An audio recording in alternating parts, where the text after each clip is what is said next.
Hello and welcome to Course 0 Lesson 1, Introduction to Modelling. Today we'll go over what a system is and how do you define it, and then also what is a model and what makes a good model. Let's get started. When you're defining your system, you have to take into account the system itself, the surroundings, and the boundary. So here, the system we're representing here as everything inside of this circle, and then the surroundings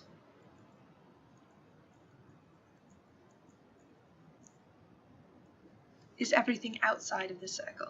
Now, the system is the defined region of the universe that we wish to study. So it's going to be the vast majority of what we're incorporating into our model.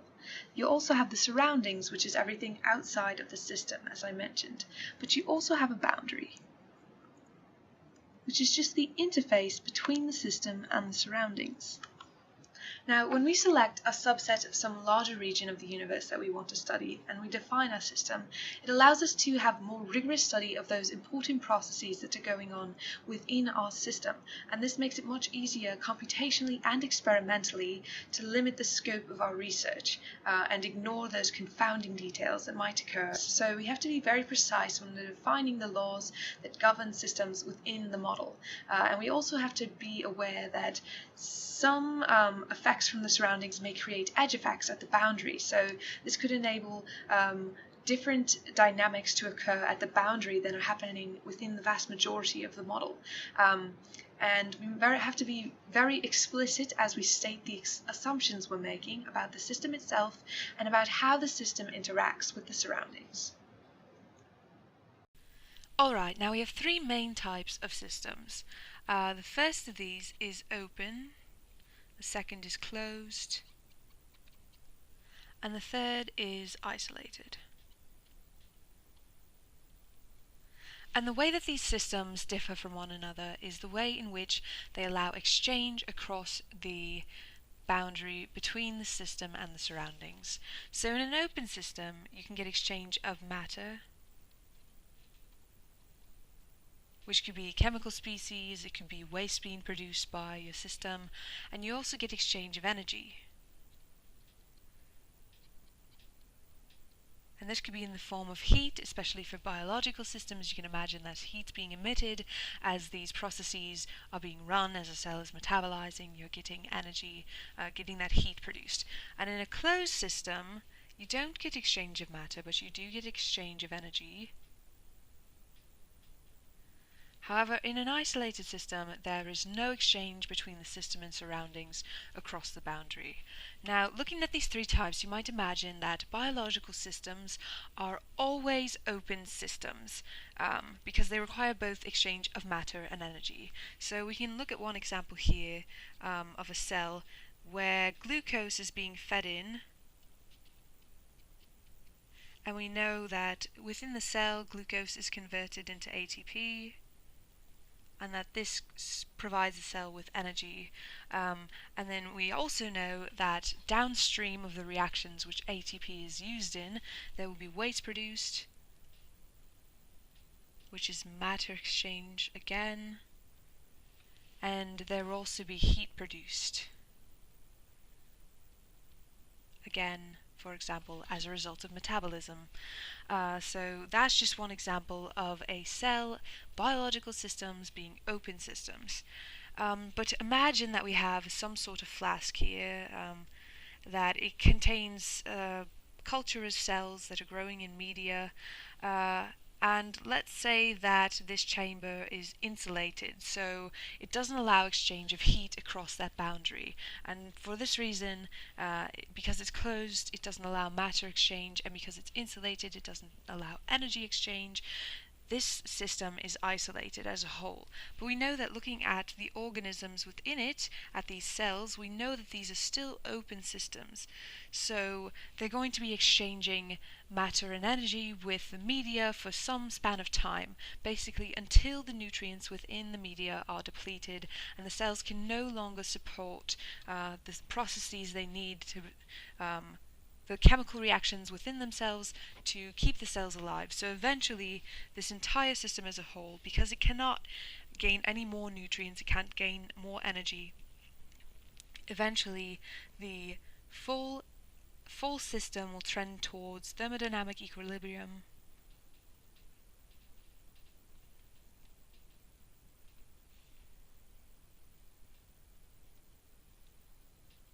And as a result, the cells will die.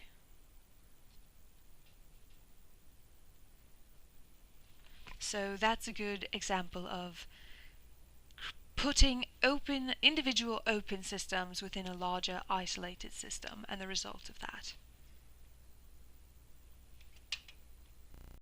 Alright, so now that we've fully described how to define your system, what exactly is a model? Well, a model is a description of your system.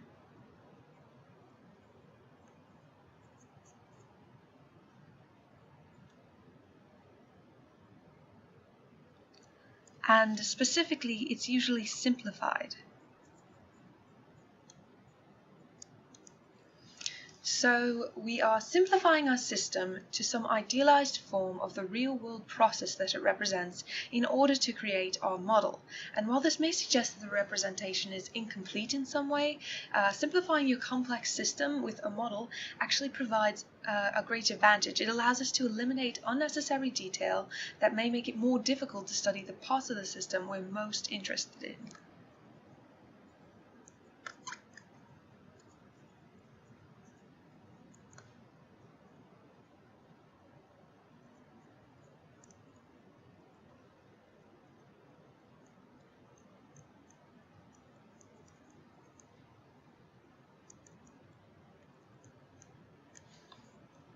So models can actually take on a variety of forms, and these include visual, verbal, mathematical, or even computational representation. We'll be focusing in this course on mathematical and computational representation, which will be informed from some visual basis for a model in many cases. Molecular biology has traditionally used visual models to represent structure, function, and interaction, which you can see here. We have a visual model. You can see protein species represented, and then some sort of a picture here to show interactions between these protein species. We'll go over later what each of these components actually represents in a later lecture, but all in all, this is a visual model we have represented here. However, as I mentioned, in this course we'll be focusing on mathematical models. So you can imagine that layered on top of our visual model from before, we can express the interactions and the characteristics of the protein species, such as each protein concentration, using a mathematical representation. So here we have something like a rate constant that's describing the intrinsic production of a protein, and then here we have a rate law which takes into account not only that intrinsic production, but it also takes into account an interaction with another protein. So using this mathematical foundation for a model instead of the visual model alone, which can describe the architecture of a model, it gives us increased precision, prediction, and capacity for analysis using both computation and then mathematical analysis than we would generally get from a visual model alone. Alright, so now that we know what a model is, what exactly do we need to make a good model? Well, firstly, a good model is accurate, and this means that the model can describe the current state of experimental observations. It can reproduce our current state of knowledge. So, for example, let's say that we have some drug, represented here just by a little drawing of a pill. And let's say that within our model, or within experimental data, we know that this drug, when it's administered to a system, let's say it's some sort of cell, we know that it gets an increase in some protein expression. So here we just have protein 1. We know that this drug administered experimentally creates an increase in protein 1 expression. Well, we want to then be able to feed this information back into our model, and we want to be able to show within our model that if we run some sort of a simulation where we're able to also effectively administer this drug in an experiment in a computational manner, that we would then get the same result using our model. So once again, we see an increase in protein 1 expression, and therefore we know that our model is accurate. It reproduces this same result we saw experimentally. Now, we also want a model to be predictive in addition to accurate. Now, predictive capacity within the model means that the model can generate some insight that goes beyond our current state of knowledge. If it's not predictive, then our model loses utility. Without the ability to generate these new insights, it doesn't contribute new information about the system that we're studying. So we effectively have all the information we need from our experimental data. Now, just to illustrate this predictive capacity, let's say that, as before, we have some drug being administered experimentally, and we see that same result, that we get an increase in protein 1 expression. And then, as before, once again, we feed this into our model. But this time, instead of going ahead and running the simulation to look at protein 1 expression, we run a simulation that once again administers the drug. But this time we look at protein 2 expression, and our model predicts that protein 2 expression actually decreases in response to the drug being administered. Now, this is not something we've seen yet experimentally. This hasn't been tested. So then, in order to test, to determine whether this prediction is accurate, we would go ahead and try to reproduce this with experimental tests. So in effect, we'd be validating our model. When we get into the idea of model validation, we must also discuss falsification. So, falsification is the idea that while a model cannot be proven true, it can be disproved.